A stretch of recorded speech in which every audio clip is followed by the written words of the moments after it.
Sí, se prendió este. Lo que pasa es que si no la tocan, la loca. Se ve que no está configurado. No está configurado para que la... Está configurado Bueno, para vamos a dar comienzo a la tocarla segunda que se mesa. apague. Doctor Falconi, Carlos. Cambiamos el...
Se había abierto el micrófono, estaba conversando adelante, yo debe estar saliendo por él.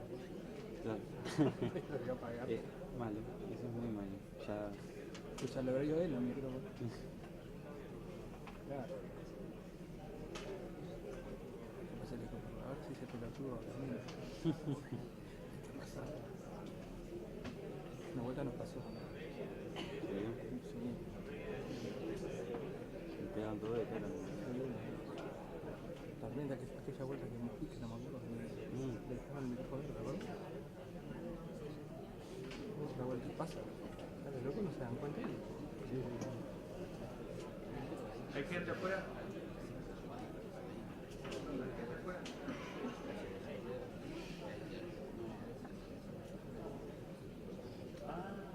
Bueno, luego el café. Seguimos con la segunda mesa del bloque de medicinal. Está previsto, luego de las intervenciones de los 4 panelistas de esta instancia, trabajar en una instancia de comentarios y de preguntas. Yo ya lo dije en la mesa anterior, pero lo reitero. Ustedes ven que en cada uno de sus lugares de trabajo hay micrófonos, entonces si bien se puede, vamos a mantener aquí a esta segunda mesa, también Margaret y el doctor Carlini ya se retiró, el doctor Yarzabal también está aquí, entonces las preguntas pueden ser dirigidas indistintamente a los compañeros que están en este momento en la mesa como los que van a estar en las gradas, así que la idea es luego de esta serie de intervenciones hacer abrir un periodo de preguntas, de comentarios, de intervenciones concretas hacia nuestros invitados. Le voy a dar la palabra primero voy a presentar a los panelistas. A mi izquierda el doctor Sergio Sánchez, él es chileno, viene a presentar el estado de situación acerca del debate sobre el cannabis medicinal en Chile. A mi lado está la doctora Julia Galcerano, del Sindicato Médico del Uruguay, que nos va a contar la experiencia en formación profesional en medicina relacionada al uso de cannabis medicinal. El doctor Falconi, siempre me olvido, es ingeniero químico, por eso pensé que era ingeniero. ¿No? ¿No? Entonces me dice.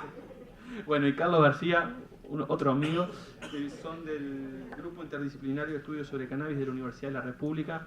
Se nos escapó ahí el ingeniero. Muy bien, exacto. La misma mecánica, tendremos alrededor de 10-15 minutos cada uno, si eventualmente yo les paso un papelito cuando estamos terminando, y luego pasamos al bloque de comentarios y de preguntas a nuestros panelistas. Le doy la palabra al doctor Sergio Sánchez, bienvenido, muchas gracias por acompañarnos. Bueno, muchas gracias por la invitación a la Fundación Friedrich Ebert y a la Cámara de Diputados y Senadores de la República de Uruguay. Lo que pretendo hacer es un relato acerca de la situación chilena hasta llegar al día de hoy, en el cual tenemos un proyecto de ley en la Cámara de Diputados que ya fue aprobado en general en cuanto a la decisión de legislar sobre el tema y que probablemente en un par de meses más se resuelva políticamente en el Parlamento. La verdad es que hace 4 o 5 años atrás hablar de regular la marihuana o regular las drogas en Chile era una cosa insospechada, no había piso político para hacerlo, no había ninguna voluntad para movilizarse, la gente que la utilizaba médicamente estaba invisibilizada y los grupos que defendían el derecho a consumo recreacional marcaban sus actividades desde hacía más o menos 5 años con marchas anuales en la calle que no tenían mayor presencia en el debate, puesto que la razón por la que lo hacían era la defensa de los derechos de las personas, la defensa de los derechos a consumir drogas en el fondo. Era una argumentación poco razonable para el tomador de decisión. Sin embargo, a partir del año 2012, 2011, aparecen algunos cambios. Lo primero, a mi juicio, es que el Colegio Médico, que es el sindicato médico en el fondo, toma el tema del uso medicinal de esta sustancia y organiza un seminario, realiza una publicación el año 2012 de carácter nacional, donde se exponen sucintamente algunos de los usos medicinales que hasta ese momento se le estaba dando a la cannabis en otros países, ya sea como preparado farmacológico, como Sativex o como Dronabinol, o como la planta misma, como el cogollo mismo o la flor misma, digamos, como lo hacen en California o en Holanda la gente que está produciendo estas flores, la gente de Bedrocan, por ejemplo. Y a partir de ahí comienza una apertura mediática, la prensa se interesa cada vez más por este tema, y justamente coincide en ese año un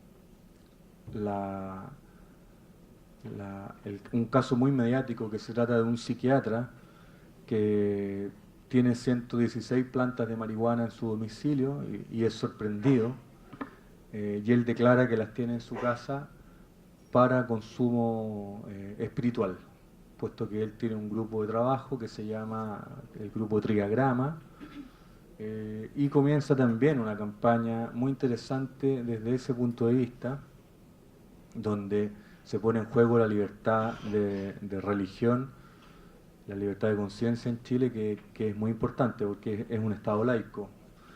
Entonces, aparece también ese año, el 2012, aparecen los primeros médicos prescribiendo y más bien saliendo a la luz con este tema.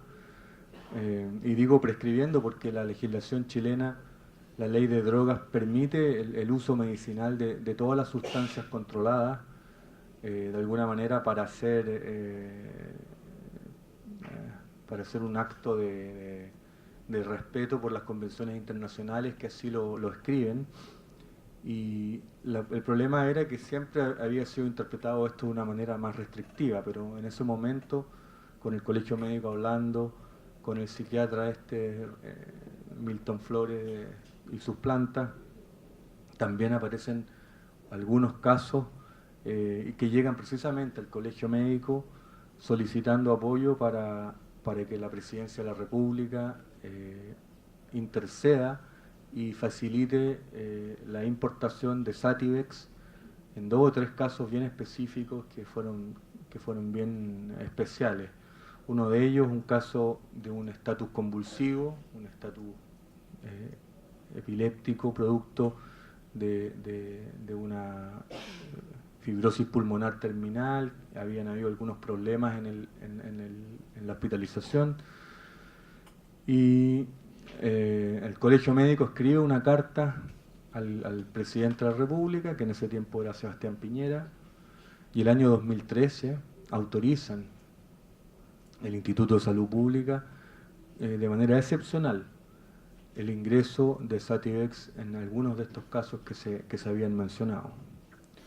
Lamentablemente no todos los pacientes estaban vivos al momento de obtener la autorización, pero eso se manejó con bastante discreción a nivel mediático, pero le imprime un cambio en la administración estatal que yo creo que es fundamental, que es que el Estado chileno reconoce la utilidad terapéutica de los fármacos canábicos, más allá del debate comunicacional que se puede haber estado dando. Después hay otra paciente que es Cecilia Heider, que ella sí recibe su autorización y se transforma en una activista importante. Es una paciente con cáncer de mama, con lupus, que fuma marihuana, digamos, se acerca al colegio médico y nosotros lo que le recomendamos es que haga la petición de Sativex para facilitar, digamos, al Estado la toma de decisión. Y así lo hace y así consigue su Sativex. Estas cosas son importantes y son todas durante el año 2013. También el colegio médico cierra su arremetida, digamos, política en el 2013 con un seminario internacional a fines del mes de noviembre. Nosotros sabíamos que la ley uruguaya iba a estar por aprobarse en ese momento, no sabíamos con precisión cuándo.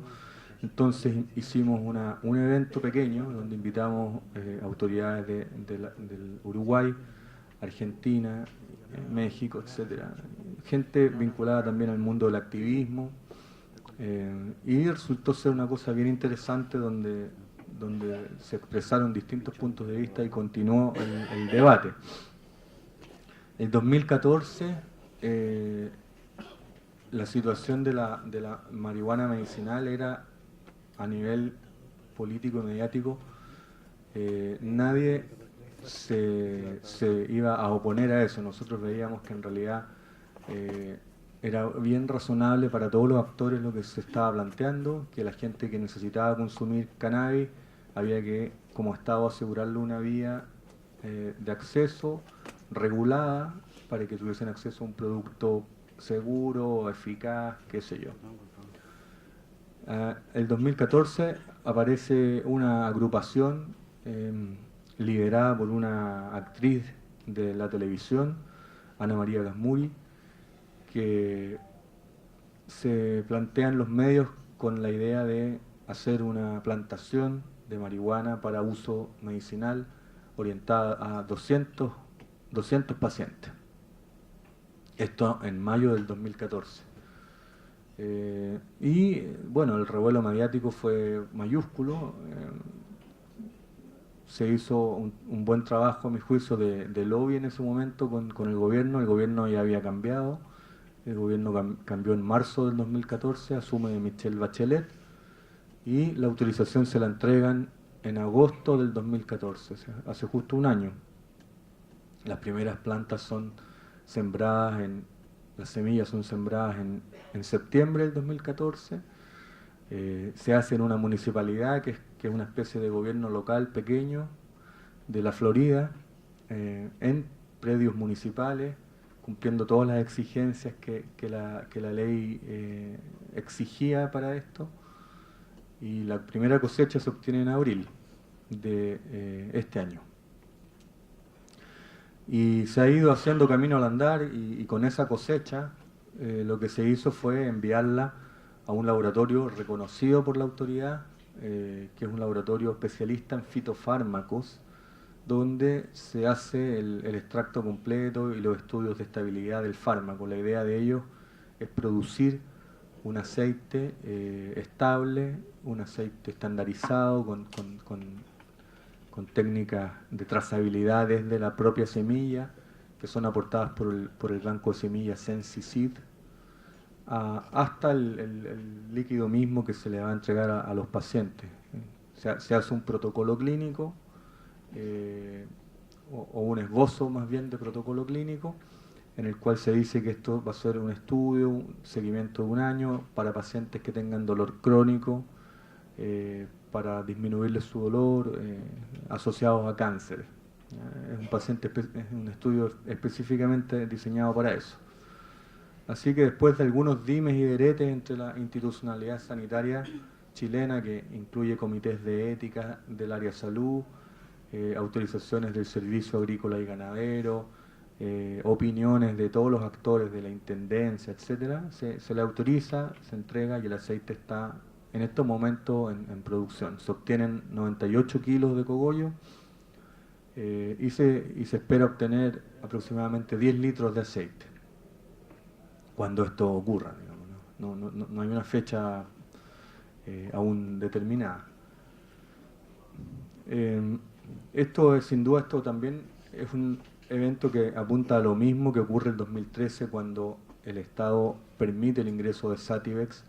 Ahora el Estado reconoce y permite un cultivo de marihuana para uso medicinal. O sea, el tema del uso medicinal está sancionado por el Estado chileno en cuanto a que sí está permitido. Y el desafío en el que se encuentra hoy día está permitido, pero ¿cómo lo vamos a regular? ¿Ya? Que yo creo que es un poco lo que pasa en Uruguay y en otras partes también. ¿De qué manera esto se va a regular? Se va a permitir el autocultivo, las plantas para los pacientes que las tengan en su casa, o se va a permitir solamente el comprimido médico, la cápsula, el spray o el líquido, digamos, que venga en el jarabe. Y las dos posturas son más o menos irreconciliables. El mismo año 2014, hacia mediados de año, después de que la plantación de marihuana es aprobada, surgen algunas sociedades médicas en Chile, que son las sociedades de neurólogos, neurocirujanos, psiquiatras, las sociedades de pediatría. Surgen como voces antagónicas a todo este avance que hasta el momento había sido prácticamente sin ningún bache en el camino. Y surgen diciendo que básicamente que la marihuana, no hay evidencia científica suficiente para hablar de marihuana, muy parecido a lo que dijo el doctor Carlini. Surgen diciendo también que como no hay evidencia suficiente, no podemos regular esto, porque el mensaje a nivel comunicacional ha sido la marihuana le hace mal a los niños y a los jóvenes, y por lo tanto no podemos pretender liberalizar los consumos porque esto le hace mal a los niños y a los jóvenes. Entonces voy a dejar hasta ahí por el camino, por la parte más política comunicacional, y voy a hablar ahora un poco del Parlamento. Y con eso termino. Paralelamente a esto que digo, el año 2012 también se presentó en la Cámara de Senadores en Chile un proyecto de ley para modificar la ley de drogas de artículo único, que estaba patrocinado por los senadores Lagos, Weber y Rossi, y asesorados por una ONG conocida en la región, que es Asuntos del Sur, que en el fondo apuntaba a facilitar el acceso a el uso de marihuana de manera recreacional, pero no tuvo mucho apoyo, no tuvo realmente mucho apoyo. El año 2000, hacia fines del 2013 y más bien en el 2014, sí aparecen otras iniciativas legislativas a nivel esta vez de la Cámara de Diputados, fundamentalmente. Una de ellas, yo creo que la más completa, fue la del senador, la del diputado Robles, Alberto Robles, que habló ayer aquí, y en la que participó asesorado por la organización Triagrama. También sectores liberales, sectores de la derecha liberal empezaron a ver esto como una oportunidad política y sacan también su proyecto de autocultivo, gente que vinculada al mundo de esa visión política, Amplitud se llama el movimiento, y terminamos con proyectos desde la democracia cristiana chilena, que está en el gobierno hoy día, que era un proyecto que se enfocaba a modificar algunos articulados específicos y facilitar el uso medicinal, hasta el proyecto del diputado Robles, donde se hablaba de establecer uso espiritual, medicinal y recreacional. Distintos diputados, cada vez más diputados se fueron integrando a este movimiento. Era curioso ver diputados del Partido Comunista apoyando esto fuertemente, la diputada Carol Cariola, que es una diputada que se levantó del movimiento juvenil por la educación en Chile, que fue muy fuerte en los últimos 4 años, conversando el tema y llegando a acuerdos con diputados más conservadores en otras materias, como los diputados de la derecha liberal. Sin embargo, la amalgama funcionó y como les dije, el proyecto de ley fue aprobado en la Comisión de Salud y fue aprobado en sala por mayoría, y ahora está nuevamente con algunas indicaciones que se le hicieron en sala, en estudio en Comisión de Salud, para ver de qué manera perfeccionarlo y cómo va a llegar después al Senado para que se convierta en ley de la República.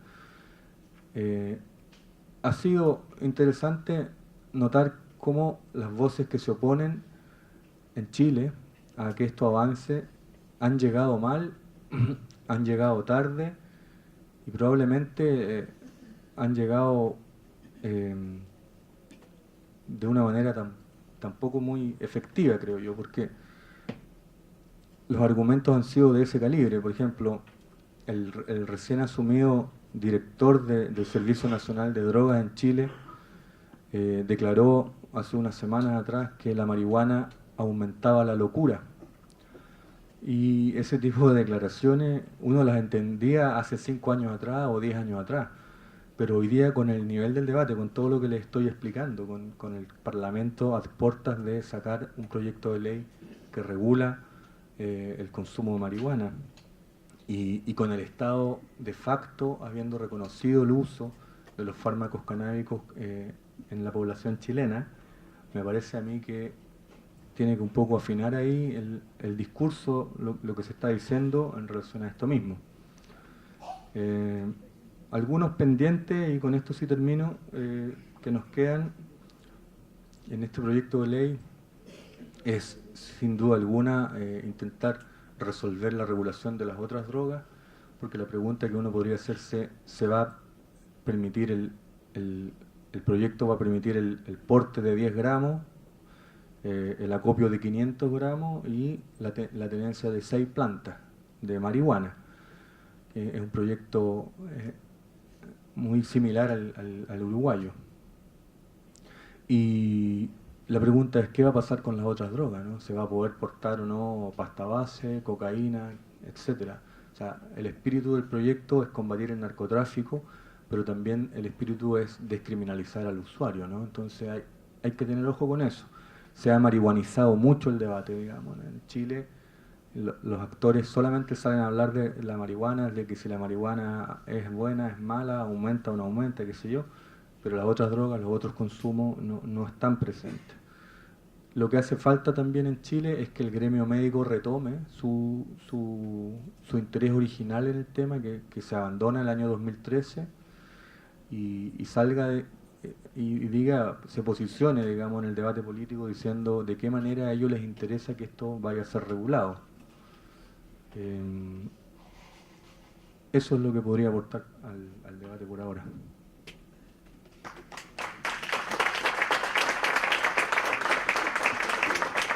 Muchas gracias, doctor Sánchez. Parece que es interesante también conocer el estado de situación en Chile. Le voy a dar la palabra a la doctora Julia Garcerano, del Sindicato Médico del Uruguay. Julia, gracias. Sí, buen día. Nosotros desde el sindicato agradecemos la invitación a participar en este seminario, porque además estamos conociendo de primera mano desde los actores qué pasa en los otros países latinoamericanos, ¿no?, en relación al tema cannabis, y además es una puesta a punto con los actores nacionales. Yo un poco les venía a hablar desde cómo es que el sindicato médico es que está en esta cuestión de formación de médicos del cannabis y qué ha pasado hasta ahora. El interés surgió en el año 2012, cuando en agosto del 2012 se promulga por parte del gobierno que se empezó a hablar de la ley de regulación de marihuana. Allí era un momento en donde el consumo de drogas era problemático, donde la prevalencia era alta, donde había un gran compromiso social y donde se vio que con esta ley de regulación se trataba un poco de controlar el narcotráfico, ver qué pasaba con el consumo.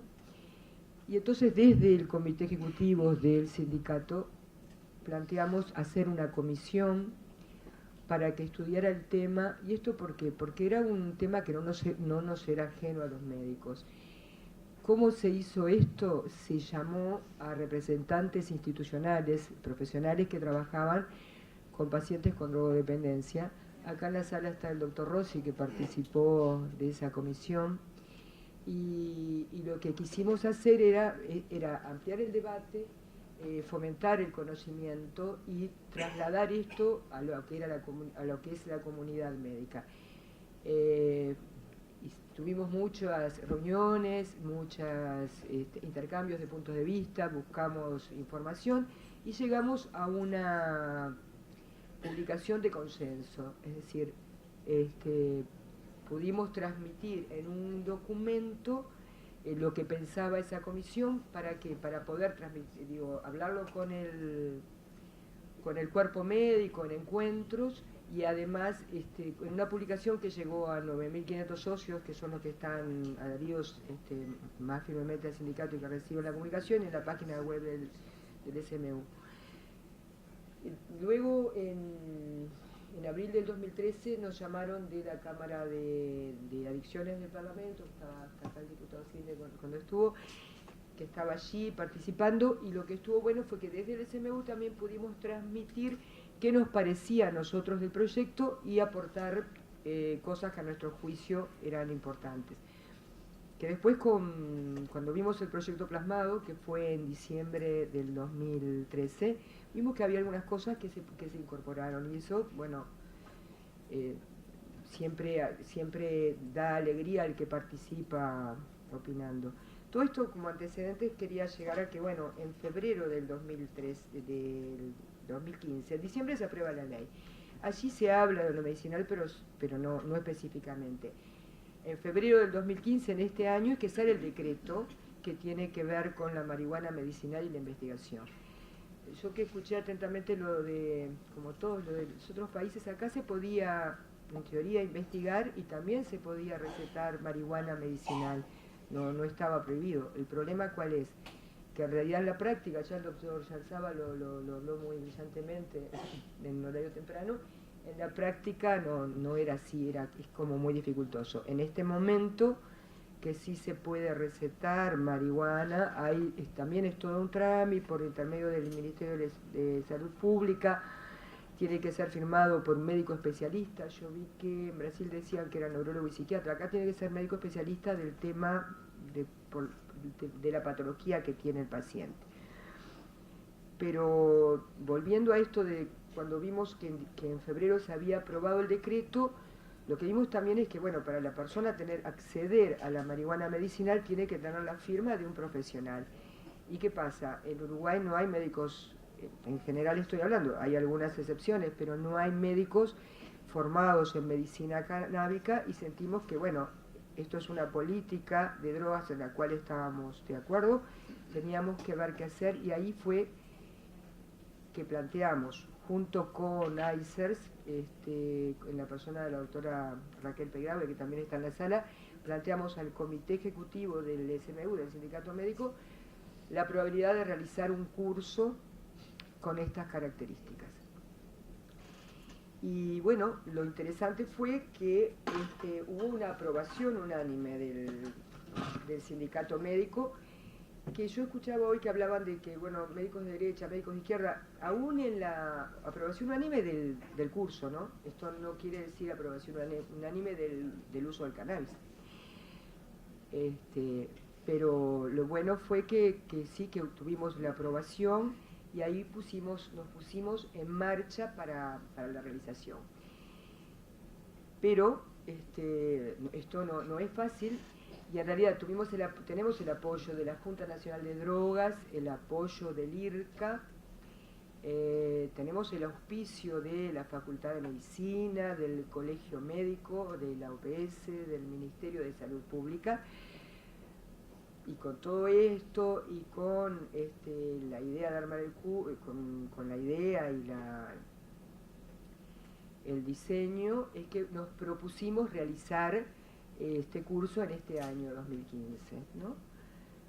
Pero bueno, por problemas prácticos de implementación, no lo vamos a poder realizar, y sí lo haremos en el 2016. Estos problemas prácticos tienen que ver mucho con lo de la financiación. Y acá es que se nos plantea, antes de hablarles del curso de sí, también quiero plantear una inquietud que revisando la literatura me asombré que esto les pasa en Canadá también, ¿no? Que uno pensaría que Canadá es un país rico, no va a tener problema con la formación de sus médicos. Bueno, Mark Ware, que es un referente, plantea quién debería pagar los cursos de formación de medicina canábica, ¿no?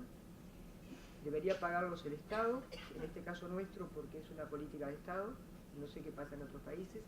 Debería pagarlo la Facultad de Medicina. Bueno, sin duda que la Facultad de Medicina lo tiene que incluir. Me comentaba un médico amigo y le decía, bueno, la Facultad de Medicina, ahora que es legal, lo va a tener que incluir en su currícula previamente.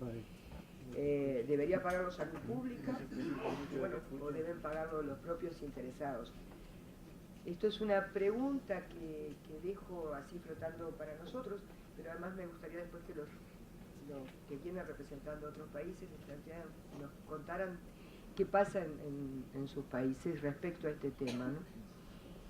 Que bueno, porque además la idea de formación, muchos sabemos que la farmacología en la formación médica la tenemos en el pregrado, después en el posgrado, y en los médicos en ejercicio, en general los fármacos nuevos tienen que ver con la industria farmacéutica, que son los que ponen. Sí, por eso, acá tenemos esta cosa, ¿a quién le vamos a pedir financiación?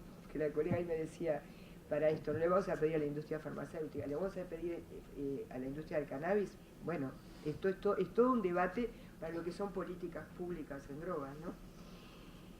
Y en realidad también la importancia de este curso es que el cannabis es un medicamento, la marihuana medicinal viene como al revés, que es una cosa, es un medicamento, sí, es un medicamento, es una planta que se usa como medicamento, que viene desde hace mucho tiempo usándola la gente, y ahora es que llegan los médicos, en realidad llegan los médicos, ahora es que se legaliza su uso y de alguna manera sale más a la luz con la cuestión del decreto, ¿no? Entonces lo que nosotros decíamos era, queremos revisar lo que tenemos, ver lo que falta, pero además formar médicos que se interesen en la temática. ¿Y qué es lo que nos importa con la medicación y con la indicación de la marihuana medicinal, así que como con otro medicamento? Es para quién está indicado, la interrelación con los otros tipos de medicamentos que usa la persona, que le vamos a indicar, y el impacto sobre las condiciones preexistentes de ese individuo. Ver entonces todo eso y de alguna manera así centralizarlo y que no pase como y que pasaba en Brasil y que empezó a pasar también en nuestro país al no ver como médicos especializados, es que es como mucho más popular y no hay como ni un registro, ni se sabe bien las interacciones ni demás. Este curso que lo de los apoyos ya se los contamos. La otra cosa que les queríamos decir, que se va a realizar en módulos, porque esto es para que la gente que se interese en determinadas patologías lo pueda hacer, independiente que sí realicen los módulos primeros, que son introductorios, que introduzcamos a los profesionales en la ley y en la reglamentación del cannabis medicinal, porque en realidad cuando nosotros hablamos de esto se desconocen muchas de estas cosas. Y esto va a llevar también a que los colegas conozcan lo que tiene que ver con el recreativo, lo que tiene que ver con el autocultivo, con los clubes canábicos y demás. Luego lo importante es todo lo referido al cannabis, los componentes, el test y la farmacología y la farmacocinética. Y después lo que viene más sustancial es la aplicación del cannabis en los tratamientos médicos, ¿no? Y ahí es lo de los módulos. Hicimos como módulo para epilepsia y enfermedades neurodegenerativas, que vieron en la gente de Brasil que hablaba mucho de eso, lo de cáncer, dolor y uso compasivo, los cannabinoides y la enfermedad mental. Lo que hablaba el colega chileno hoy es como muy, parece como raro en este momento, pero acá también lo hemos escuchado. Entonces digo, bueno, ver que la gente se forme y que sepa qué es lo que hacen los cannabinoides en la enfermedad mental. Y después tenemos un módulo de autoinmunidad, de enfermedades de piel y misceláneas, y por último protocolos de tratamiento, porque lo que nosotros pensamos con la doctora Peirao es que la gente puede leer, puede conocer, pero ver con profesionales que trabajan en el tema, que son referentes en el tema, que son especialistas y además tienen que ver con la academia, este tipo de tratamientos, cómo se hace, cómo se debe dosificar y qué es lo que uno tiene que esperar de todo esto. Es decir, pasarlo de la parte del libro teórica a la parte práctica real. Por eso va a ser un curso acotado en número como para tener bien la participación. ¿Sí? Y bueno, y en realidad una de las cosas que nos preguntan, veo a alguien gente de la prensa que nos ha hecho preguntas a este respecto, si el sindicato tiene una postura única, sí, una postura única en cuanto a recetar cannabis, no la tienen, y como no la tiene en cuanto a otras cosas, ¿no?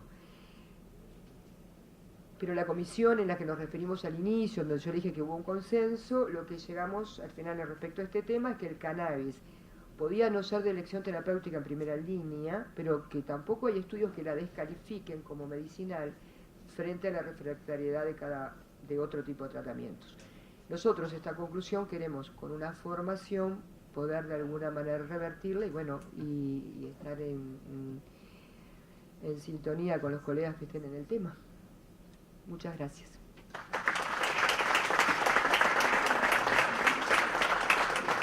Muchas gracias, Julia. Le damos la palabra entonces a Tilio, a Carlos.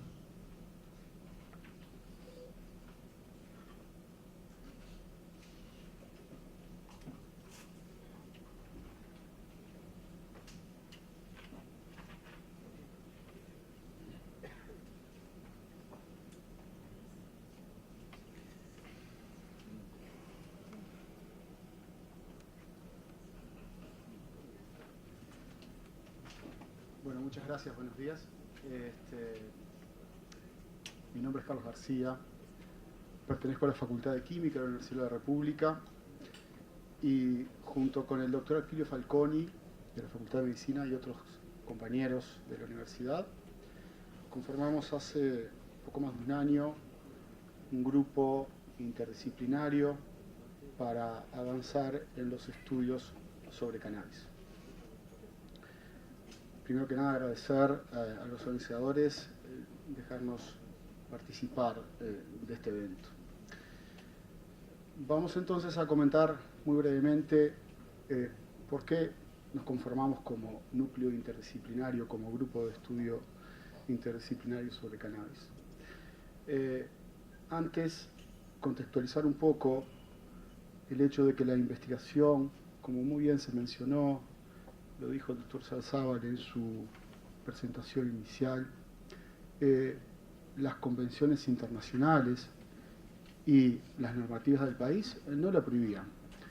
El decreto ley de 1974 específicamente decía que estaba prohibido comercialización, cosecha, con excepción de los que se realicen con exclusivos fines de investigación científica. No obstante, al igual como ha ocurrido en muchas partes del mundo, recién mencionábamos los casos de Chile y Brasil, la investigación en Uruguay ha sido nula con el tema cannabis. ¿Por qué? Creemos que es multicausal. Por un lado, las décadas de prohibicionismo sobre la materia, quizás teniendo como fecha paradigmática la ley de tasación de marihuana de 1937 en Estados Unidos, la eliminación de la farmacopea de Estados Unidos en 1942, derivados de la marihuana eran usados con fines medicinales y muy prescriptos a fines del siglo XIX, principios del siglo XX. Todo ello crea un contexto internacional desfavorable para la investigación y por más que tuviera permitida el acceso a las muestras, a los estándares, a los distintos elementos para llevar a cabo la investigación, era muy difícil, prácticamente imposible.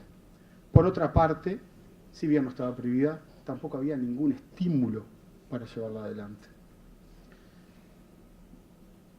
En diciembre de 2013 se aprueba la ley 19.172 y no en la ley, sino en su decreto regulatorio para uso medicinal y científico, específicamente dice que el Estado y el IRCA promoverán y facilitarán aquellas actividades dirigidas al desarrollo de proyectos de investigación que contribuyan al conocimiento y producción de evidencia científica respecto al cannabis. Entonces cambia un poco el contexto, ¿verdad? O un poco bastante. Se promueve específicamente desde el Estado la investigación. Esto hace más fácil el acceso a material para la investigación. Y paralelamente el contexto internacional empieza a mostrar otra realidad, ¿no? Distintos estados de Estados Unidos empiezan a aprobar el uso medicinal e incluso recreativo del cannabis. Lo mismo ocurre con otros países en Europa. Y todo ello da también un marco más favorable para la generación de conocimiento. Con esto me quiero referir a que desde la misma academia empieza a percibirse de otra manera, porque los propios investigadores también tenían una percepción como permeada por todo lo que ocurría socialmente. O sea, el cannabis era tabú, el cannabis era droga desde el punto de vista del abuso, desde el punto de vista de lo tóxico que puede resultar. Pero, si bien ahora está permitido, está promovido, ¿por qué es importante investigar sobre el cannabis? Bueno, muchas de las cosas se han dicho aquí y existen, como mencionaba el doctor Yarzábal, del Comité Científico Asesor, detectó 5 grandes dimensiones sobre las cuales avanzar. Nosotros nos concentramos un poco en una de ellas, que es la parte farmacológica y de uso medicinal. Y en tal sentido, mencionar, bueno, ahí me falló el presentador, pero lo que mostraba esta transparencia es que la planta del cannabis es mucho más que una droga. A veces cuando la discusión se reduce a cannabis sí o cannabis no, a mí me provoca hasta gracia, ¿no? Un poco de lástima y gracia. Probablemente sea la planta, según algunos autores, no alimenticia de cultivo más antiguo, ¿sí? Casi toda la planta es aprovechable, desde los tallos que nos dan sus fibras y donde se utiliza en construcción, en la industria automotriz, en textiles, en papel, etc. Las semillas que dan aceites y pueden producirse a partir de ellos cosméticos e incluso alimentos. Y bueno, las flores y ciertas hojas que dan lo que nos interesa a nosotros particularmente, que son 2 grandes clases de compuestos, que son los cannabinoides y los terpenos, que tienen una gran potencialidad en cuanto a su uso terapéutico y medicinal. Una segunda razón para avanzar sobre el estudio del cannabis es los aspectos farmacológicos, o sea, el uso tradicional que ha tenido en diversas culturas y los usos históricos. Los primeros datos del uso medicinal de cannabis datan de 2700 a.C. Este señor, el emperador Zheng escribió una farmacopea en la antigua China donde ya daba cuenta del uso del cannabis para ciertos usos medicinales.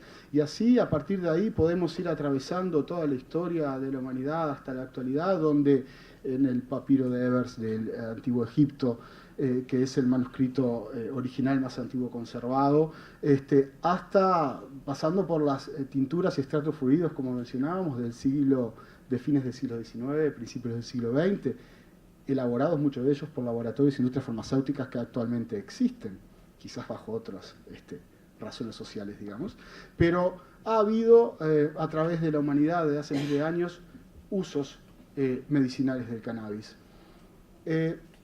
En tercer lugar, aquí me falta una foto al comienzo de la flecha que es de la planta. El proceso que va de la planta a un medicamento. La planta y medicamento no es lo mismo. Para que una planta se transforme en medicamento tiene que atravesar por toda una serie de etapas, ya sea el medicamento aún en su especialidad más básica, que puede ser la especialidad vegetal, como está definida en la ley, que deben asegurar que ese medicamento, esa especialidad, tiene determinada calidad que se sustenta en dos pilares fundamentales, que son seguridad y eficacia. Y para ello requiere una serie de investigaciones, tanto básicas como aplicadas, que involucran a varias disciplinas y por lo tanto que tienen que trabajar obviamente interconectadas. Y de ahí está la necesidad del trabajo y de la investigación interdisciplinar. Y por último, o no último, pero sí uno de los más quizás trascendentales factores que llevan a tener que investigar sobre el cannabis es que no existe un solo cannabis, ¿sí? Obviamente existe una única especie llamada cannabis sativa. Todas esas plantas que están ahí son cannabis y evidentemente son distintas.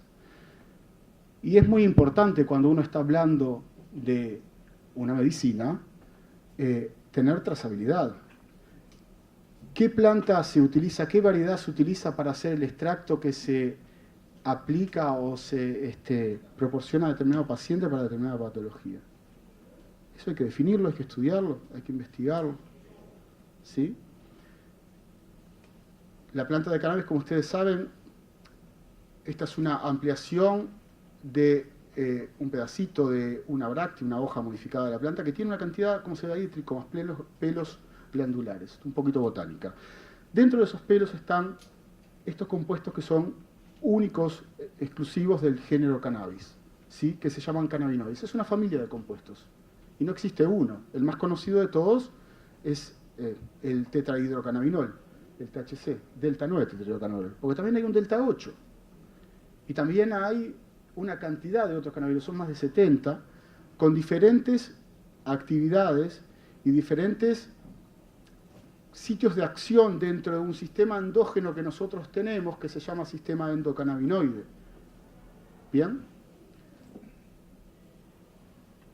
Existen otros cannabinoides que no son psicoactivos, a diferencia del THC, que también, acá están por sus acrónimos, CBD es el cannabidiol, que se ha nombrado mucho aquí anteriormente, cannabigerol, cannabivarin, etc., sobre los cuales también hay estudios, potenciales efectos, básicamente estudios in vitro, estudios preclínicos.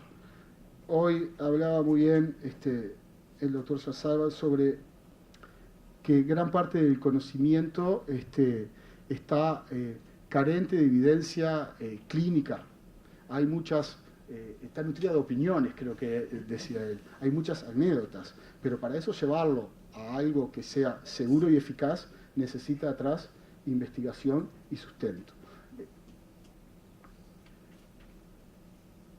Y a su vez, más allá de que existan distintas variedades de cannabis, con distintos componentes, variaciones entre sus cannabinoides, estos cannabinoides son lo que conocemos en fitoquímica o farmaconosia como metabolitos secundarios. Y los metabolitos secundarios tienen una particularidad, por lo general, de que son muy variables dentro de una misma planta y aún dentro de la misma especie con los contextos ambientales. Entonces, tenemos la misma semilla, pero la plantamos acá en Uruguay, o la plantamos en Sudán, o la plantamos en Islandia, y probablemente obtengamos diferentes relaciones de cannabinoides. Y por lo tanto, por más que partamos del mismo genotipo, el producto obtenido va a ser diferente. Y eso a la hora de estar hablando de una medicina es fundamental, saber que la materia prima de partida es de la calidad adecuada.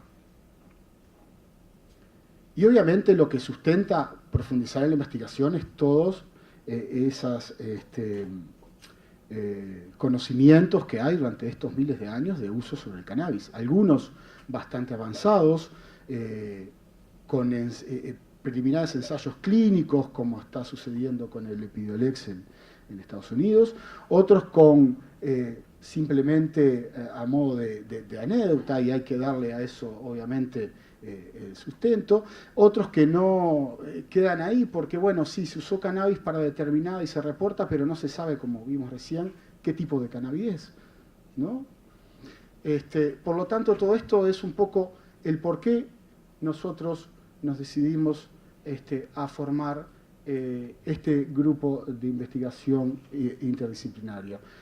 Encontramos eso, el retraso de la investigación básica y aplicada sobre cannabinoides, fundamentalmente por todo el contexto prohibicionista, que no había investigación en Uruguay, las distintas variedades de cannabis existentes, y con la nueva ley encontramos ese marco favorable. Entonces constituimos este grupo interdisciplinario para avanzar muy poquito, o en un estrecho margen dentro de todas las áreas que implica el desarrollo de conocimiento, en la parte genética, en la parte fitoquímica y en la parte de determinados efectos biológicos del cannabis.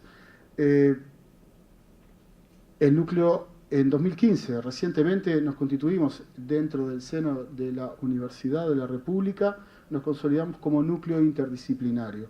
Estos son los laboratorios que integran este núcleo interdisciplinario de estudios de cannabis, y la idea obviamente del núcleo, y en eso estamos y constantemente estamos conversando con colegas, es ampliar la interdisciplina. Y no solo a lo que tiene que ver con el área salud o científicos tecnológicas, sino obviamente con otras áreas también del área social, del área legal, para abarcar el tema como el tema lo merita, como la complejidad del tema lo merita, ¿sí?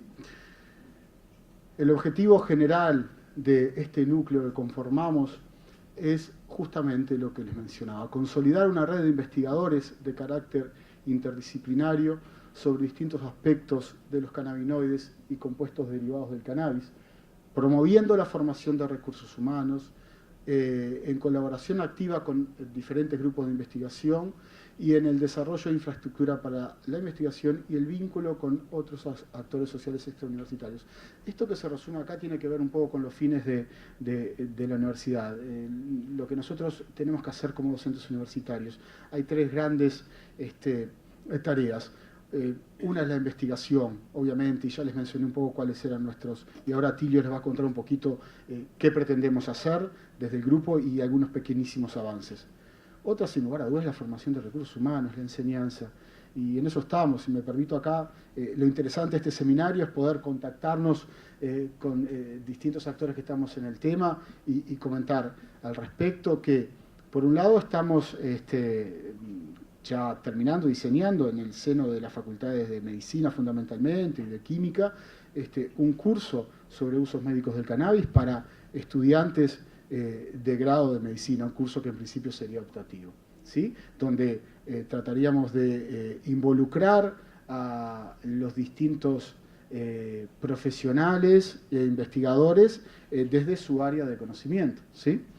Y por otro lado, pasar quizás a modo de anuncio que en colaboración con la Junta Nacional de Drogas, estamos organizando una videoconferencia con Israel, con el Ministerio de Salud de Israel, que estaría programada para noviembre, vamos a confirmar, sobre aspectos medicinales del cannabis, vinculados específicamente, en principio, a dos aspectos que serían dolor y epilepsia.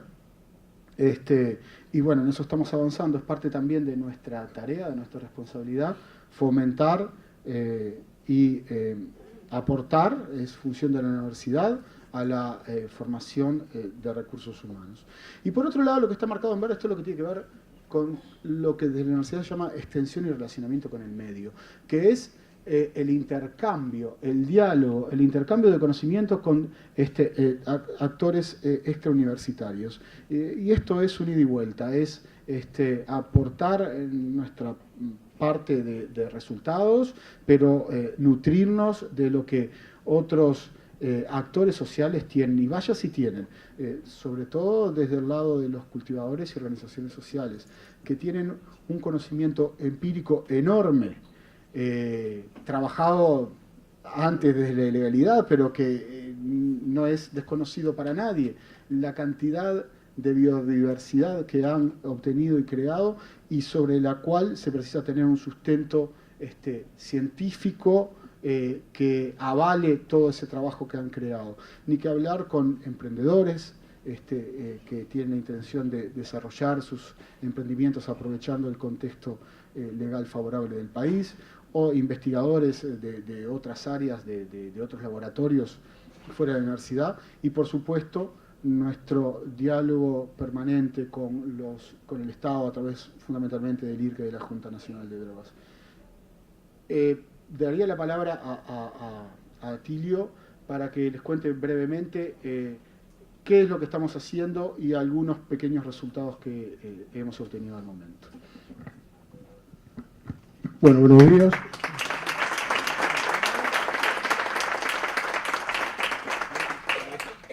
Como viene la parte más interesante, la están saboteando.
Hola. Bueno, yo soy Atilio Falconi de la Facultad de Medicina y pertenezco al núcleo interdisciplinario de estudios de cannabis. Y mi área de especialidad es la parte de neurofisiología, del área de neurociencias. Pero ahora yo les voy a contar un poco los avances que hemos hecho en nuestro proyecto de investigación en cuanto a los estudios del cannabis. Por una parte, nosotros precisamos saber el producto final que le íbamos a dar, o que le vamos a dar a los animales de experimentación o a una persona, ¿no? Saber de dónde viene y cómo está compuesto.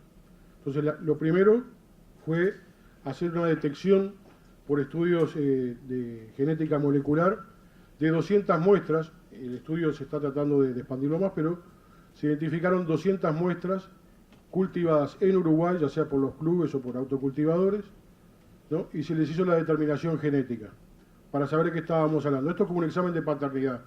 Se sabe si dos plantas son hermanas, primas, hijas o son clones. De esas 200 muestras, por un programa que lo ordena, se pudo determinar de que hay 3 grandes grupos presentes en Uruguay. O sea, el grupo que predomina con las líneas gráficas rojo, el que predomina el verde y el que predomina el azul, y después algunas mezclas. Pero son 3 grandes grupos presentes en lo que se cultiva en Uruguay. Entonces nosotros podemos identificar la muestra perfectamente de dónde proviene. Una vez identificada la muestra, tenemos que caracterizar las flores de esa planta, sabiendo los modos en que se cultivó y cosechó. Se le hace el análisis o caracterización fitoquímica y se le estudian los perfiles metabólicos y la preparación de extractos por parte del agente de química. Entonces, se toman los cogollos, las flores de esas plantas que se conoce la genética, y se analiza cuántos cannabinoides contienen, qué otros compuestos tienen y el quimiotipo.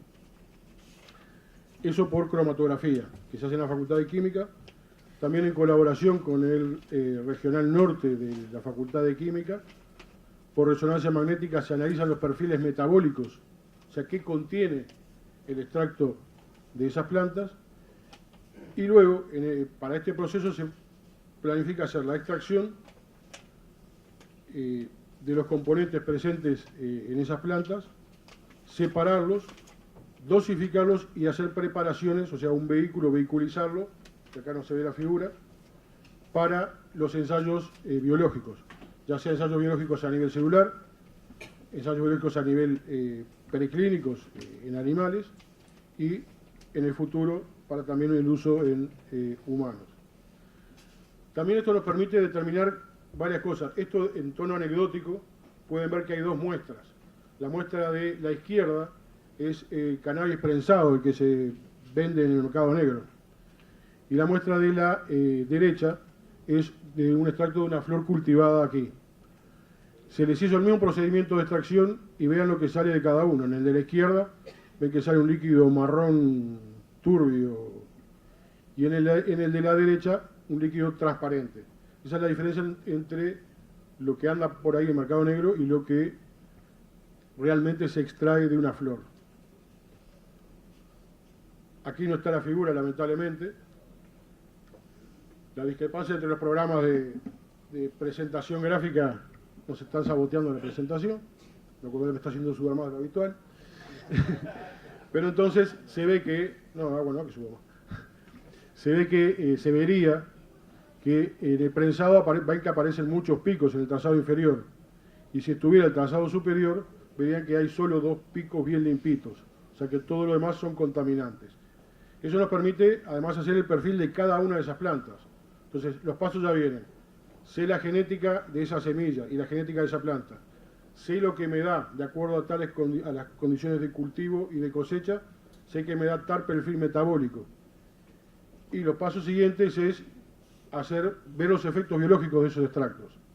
Entonces, por ejemplo, en el laboratorio que yo dirijo de la Facultad de Medicina, que es el Laboratorio de Neurobiología del Sueño, estudiamos los efectos a través de varios análisis, pero uno de ellos es a través de electroencefalograma. Entonces, primer análisis es ver si cambian la cantidad de sueño, si está más tiempo despierto o dormido, más tiempo de sueño lento o sueño REM, y ver cómo los distintos componentes de estos modifican el sueño. Todos saben que hay cepas o variantes de cannabis que levantan y hay cepas variantes que tienden a deprimir, a dormir. Bueno, y ver sobre qué etapas tiene más modificaciones. Pero también analizando de otra manera, a través de empleo de software matemáticos, podemos analizar qué ondas predominan. Entonces, cuando uno está haciendo una actividad cognitiva, está concentrado en una actividad, aparecen las bandas de frecuencias gamma. O sea, los procesos cognitivos asocian la presencia de bandas de frecuencias gamma. Entonces, si se modifica la actividad cognitiva, se va a modificar la presencia de actividades gamma. Entonces, podemos ver cómo se modifica la actividad cognitiva bajo los efectos de distintos tipos de sustancias. También tenemos modelos en el laboratorio, modelos para estudiar psicosis, modelos para estudiar el Parkinson y modelos para estudiar epilepsia. Entonces, ver los mecanismos y cómo actúan los extractos de cannabis sobre estas patologías, estos modelos de patologías. Una cosa que hay que recordar, que lo dijo Carlos, es que los cannabinoides, y lo dijo Carlini también temprano, los cannabinoides, primero, no todos son psicoactivos. Hay unos que no son psicoactivos y tienen efectos medicinales. Y además vienen otras cosas en la planta, en el extracto de la planta, que no son cannabinoides, pero que tienen el efecto que se llama efecto séquito, el efecto séquito. O sea que no actúan en el mismo lugar que los cannabinoides, pero facilitan su acción. Y siempre hay que recordar que en todos nosotros ahora, si andamos más o menos bien, algunos mejor que otros, están funcionando el sistema cannabinoide. Estamos produciendo cannabinoides endógenos en nuestra actividad ahora. Lo que hacemos de afuera, ¿qué es? Potenciarlo o bloquearlo. Entonces, uno de los objetivos es cómo, modulando ese sistema, puedo modificar algunas patologías o mejorarlas o eliminar los excesos. Otros efectos que vamos a estudiar es a nivel cardiovascular. El efecto de los cannabinoides sobre los vasos y el corazón. Rapidito les digo que se ha visto que los cannabinoides pueden facilitar o mejoran la reperfusión del miocardio luego de un infarto.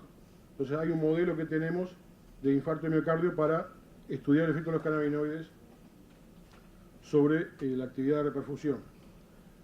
Después tenemos también un modelo para ver la capacidad antioxidante, la capacidad de radioprotección que tenga el cannabis y los efectos antimutagénicos sobre líneas celulares. Y también ver los efectos antitumorales eventualmente que puedan desarrollarse sobre esas líneas de células tumorales. Voy muy rápido, pero pasa que se me desbalanceó Pero después seguimos hablando, entonces queda abierta. Pero bueno, los pasos que pretendemos es llegar desde la semilla, a través de la genética, a través de la botánica, o sea, en la interdisciplina que vayan entrando distintos grupos que estamos convocando nosotros permanentemente que se acerquen, de estudios agronómicos, la parte de análisis de farmacognosia, ver nosotros la bioactividad y elaborar distintas estrategias para lograr en el final un medicamento. Pero esto lleva mucho tiempo, pero no impide que entre tanto no se vayan interactuando y haciendo ensayos clínicos de lo que es la planta entera, de los extractos de planta entera que ya se conoce tiene actividad, y después a través de los estudios poder disecar, bueno, tal componente son los que más me sirven para esto. Bueno, estos son los grupos, las caras de las personas que estamos involucrados en lo que es el proyecto del núcleo interdisciplinario. Todo lo anterior es una excusa para decir que no solo somos caras bonitas, ¿no?, sino que además hacemos algo. Y bueno, yo lo que quería decir es algunos detalles que quiero resaltarlos para la discusión que viene después. Primero, existe un sistema endocannabinoide funcionando permanentemente. No todos los efectos de los cannabinoides son psicoactivos. Hay un balance fisiológico de cannabinoides que cuando se altera se producen patologías. Y con respecto a la investigación, ¿por qué la necesidad de investigar aquí? Una de las cosas que se menciona, no se discute a veces, pero no se menciona mucho, que es la soberanía del conocimiento. La soberanía de poder producir conocimiento y ser propietarios de eso y volcar ese